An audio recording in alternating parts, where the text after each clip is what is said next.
हर दिन सोचता हूँ कि किसी को मेरे द्वारा मन में आघात ना पहुँचे, तकलीफ़ ना पहुँचे, लेकिन फिर भी अपने ज़ुबान को रोज़ रोकने की कोशिश करता हूँ। लेकिन किसी न किसी कारण से किसी को कुछ बुला जाता है, तो उस बात का दिन भर बहुत आत्मग्लानि होता है। जब जाता हूँ मंदिर पूजा करने के लिए, क्यों बोल दिया, नहीं बोलना चाहिए था, क्यों बोल दिया। और रोज़ प्रयास करता हूँ कि ना किसी को कुछ बोलूँ, लेकिन हो ही जाता है। जय श्री राम। ऐसा क्यों होता है? आपका आज का यह प्रश्न था कि मैं नहीं चाहते हुए भी किसी को अपशब्द बोल देता हूँ, मन मोटापा हो जाता है, आपस में वैचारिक भेदभाव हो जाता है और दिन भर वही आपकी आत्मग्लानि बनी रहती है। ऐसा क्यों होता है?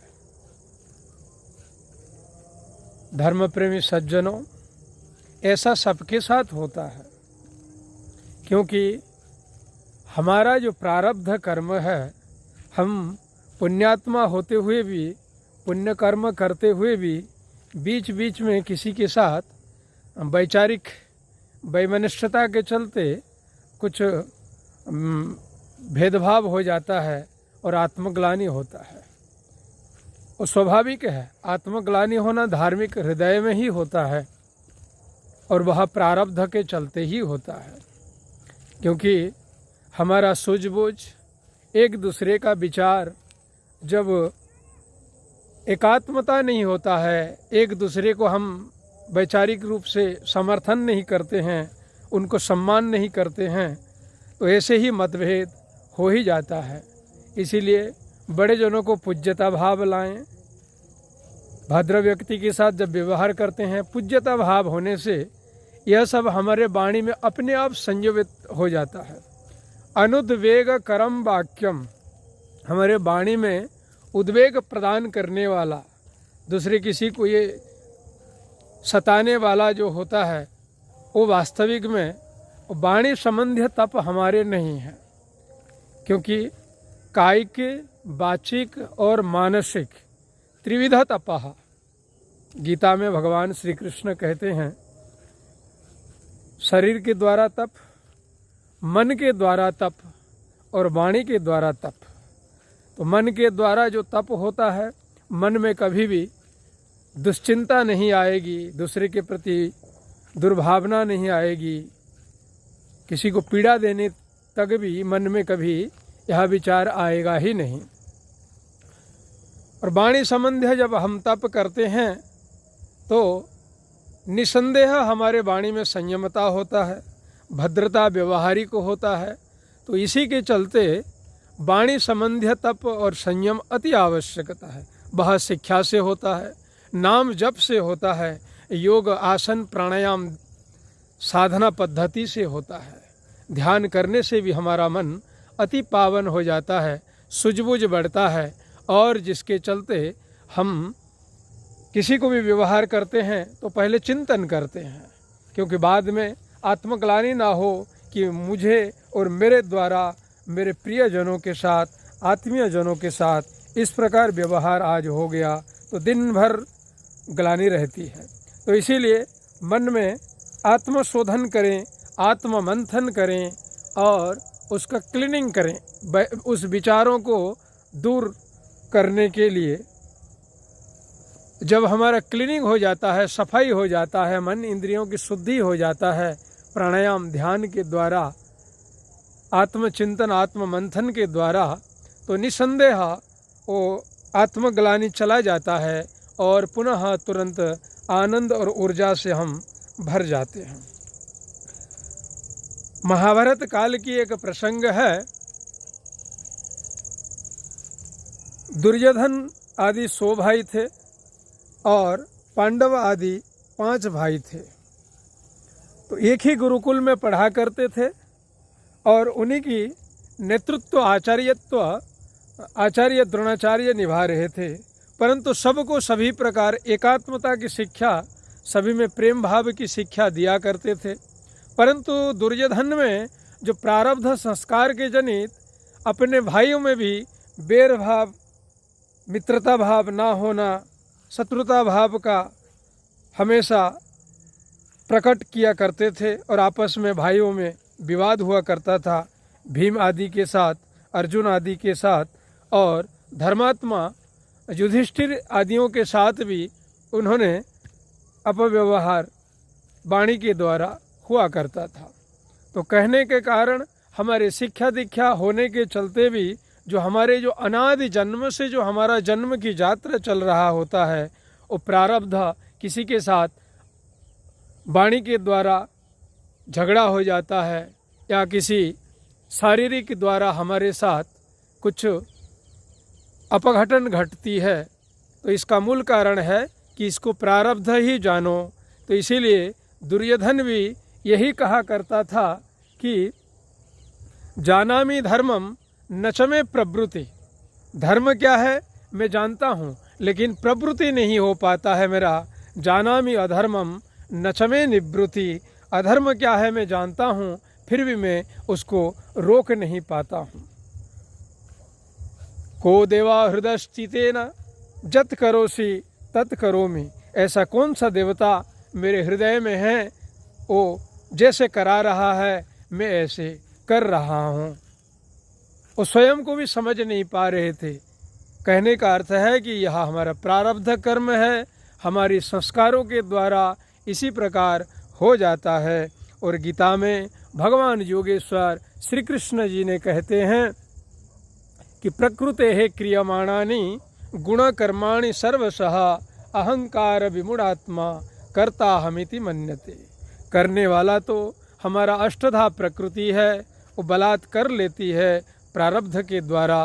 प्रकृतेः क्रियमाणानि, प्रकृति के जो 3 गुण होते हैं, सत्व रज और तम, 3 गुणों से व्यक्ति ओतप्रोत होकर के ना चाहते हुए भी उसी कर्म को कर लेता है।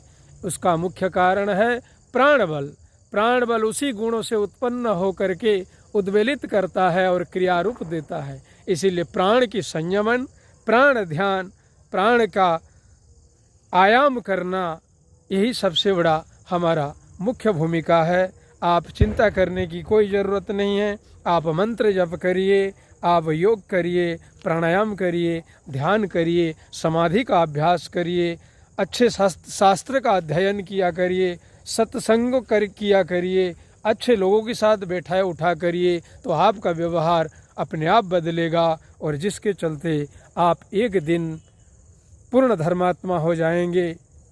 हर समय आपकी मन के द्वारा, वाणी के द्वारा और शरीर के द्वारा हमेशा पवित्र कार्य होने लगेगा और लोक मंगल की भावना यही बनी रहेगा और आप दिन ऐसा अवश्य आएगा। इसलिए इन सब सत्कार्यों को अपनाइए। योगाभ्यास, प्राणायाम, सतशास्त्र का अध्ययन, जैसे रामायण आदि शास्त्र, विनय पत्रिका गोस्वामी तुलसीदास जी का, ऐसे ही गीता, भागवत, महापुरुषों का जीवनी को अवलोकन करिए। महापुरुषों की उनकी रहन सहन, जीवन कैसा जिया करते थे, साधुओं का संग किया करिए, सत्संग किया करिए और अच्छे लोगों के साथ उठना बैठना हो। एक दिन अवश्य आप में परिवर्तन आएगा। मन के द्वारा, वाणी के द्वारा और शरीर के द्वारा किसी भी दोषावह कर्म हो जाता है तो शीघ्र ही उसमें परिवर्तन आएगा। उंगलीमाल एक बार ऐसा डाकू ही था, बहुत लोगों के साथ अन्याय करके, मार काट करके लोगों को सताता था और कितने लोगों की हत्या कर लिया था। एक बार ऐसे भगवान बुद्ध ने जा रहे थे तो उनकी दर्शन से, उनकी बताए हुए साधनों के द्वारा उनका जीवन परिवर्तन हो गया और बौद्ध भिक्षुओं में वो शामिल हो करके जीवन को परिवर्तन कर लिया। ऐसे ही चंडाशोक, कलिंग सम्राट नरेश बहुत लोगों की आत्महत्या कर लिए थे। उनकी वजह से बहुत लोगों के तलवार के द्वारा उन्होंने हत्या कर डाले थे। अपने राजपाट ऐसे ही चलाया करते थे। तो एक दिन उन्हीं के जीवन में भी साधना पद्धति आया और चंडाशोक से उन्होंने धर्माशोक हो गए। ऐसे ही सत्संग, भगवत आराधना, ईश्वर चिंतन और भगवत प्राप्ति का विधान जो है, नवधा भक्ति और अष्टांग योग मार्ग यही आपका जीवन को पूरा परिवर्तन कर देता है और अंतःकरण को शुद्ध व पवित्र बना देता है। तो इसीलिए जीवन में इन सब साधनों को, साधना विधि को अपनाना अति आवश्यकता है, क्योंकि यह हमारा शुद्धता करते हैं, प्रारब्ध को भी संयमित करके छोटा कर देते हैं, लेकिन भोगना तो पड़ेगा। एक बार लाहिड़ी महाशय जी क्रिया योग के महान गुरु थे, महाअवतार बाबा जी से दीक्षा लिए थे हिमालय की तलहटी रानी खेत में, और काशी में, काशीपुरी में अपने शिष्यों के साथ ऐसे ही नदी के स्नान करके अपने आश्रम की ओर जा रहे थे। उनमें से लाहिड़ी महाशय जी कहते हैं अपने शिष्यों को, थोड़ा कपड़ा फाड़ के रखो तो। और शिष्यों ने चमत्कार दृष्टि से देखते हैं कि गुरुजी कपड़ा फाड़ने को क्यों कहते हैं। थोड़ी देर के बाद एक दीवार में एक ईंट गिरी, दूसरे दीवार में टकराया और वहीं से आकर के अपनी पैरों की उंगली में लग गया और पैरों की उंगली में रक्तस्राव हुआ, फट गया।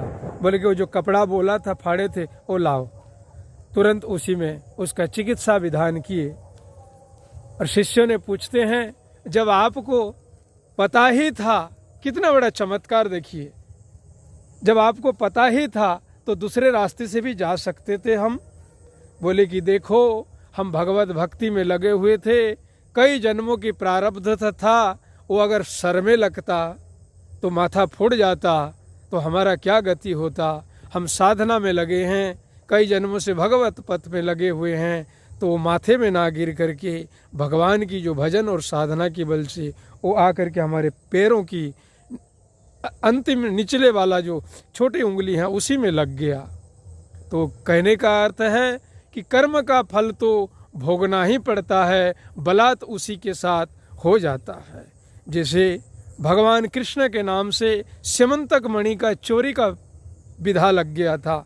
भगवान और पूर्व जन्मों के चलते, राम अवतार के चलते अंतिम में उनको उसी ही कर्म विधान था पूर्व जन्म का, तो व्याध का वो सराघात हुआ था पैरों में। इसी तरह सबके साथ होता है, महापुरुषों के साथ भी होता है, लेकिन भजन साधन के द्वारा वो छोटा हो जाता है। क्योंकि अज्ञान वशतः, जैसे अंधकार रात्रि में रस्सी भी सांप दिखाई देता है, इसी तरह अज्ञानता वशतः कई न कई जन्मों में कुछ किसी के साथ दुर्व्यवहार हो जाता है, तो उसको अगले जन्म में भोगना पड़ता है। जैसे पितामह भीष्म 100 जन्म के पहले की जन्म, 100 जन्म के बाद का जो जन्म था उनको वहाँ भोगना पड़ा था, वो जो महाभारत काल में सरसज्जा में। तो कहने का अर्थ है यही कर्म प्रधान है और भोग प्रधान संसार है। इसीलिए भगवत भक्ति आराधना जितना हो पाए, एक क्षण एक पल के लिए भी मन को कामना, वासना और दुराग्रह और दुर्व्यवहार में नहीं लगाना चाहिए। इसीलिए सत्संग की, सत्पुरुषों के सानिध्य और जीवन में साधना की अति आवश्यकता है। इसीलिए साधना को अपनाइए, सत्संग करिए। जीवन में जो कोई भी दोष होता है, अपराध बोध आता है, तो उसको भगवान की, ईश्वर की स्मरण से, गुरुओं की नाम स्मरण से वही चीज़ को आप आत्मग्लानि पद को हटा सकते हैं। हरि ओम तत्सत, हरि ओम तत्सत, हरि ओम तत्सत।